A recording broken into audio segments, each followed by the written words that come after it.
এখান থেকে ফেরিঘাটটা দেখা যাচ্ছে এবং ঘাটে একটি ফেরি আছে। আর অল্প কিছুক্ষণ পরেই আমি ঘাটের কাছে পৌঁছিয়ে যাব। ঘাটের টোলটা যে কে নেয়, আচ্ছা মনে হচ্ছে এইখানে এই ভদ্রলোকই নেবে। কোনটা সার্ভি কোনটা? এটাই কয়টার দিকে? ওই যে ভিডিওটা আসলে পরে ওইটা আসতেছে না? আচ্ছা যাক, তাও 12টা মনে হয় বাজবে।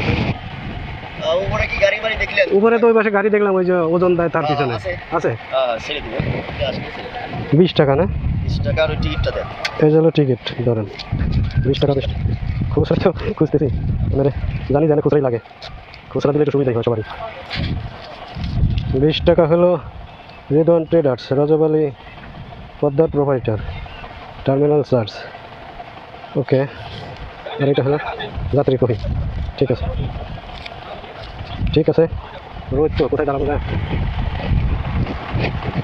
বিসমিল্লাহ। বন্ধুরা, যদিও ঘাটে একটি ফেরি নোঙর করা আছে, এটা এখন ছাড়বে না। কারণ হলো যে ঘাটে গাড়ির সংখ্যা কম, নিয়মটা মনে হয় এরকমই। আর একটা ফেরি আসলে পরে তারপরে এটা ছাড়বে। ততক্ষণ আমাকে অপেক্ষা করতে হবে, এখানে একটি নিরাপদ জায়গায় দেখে দাঁড়াই।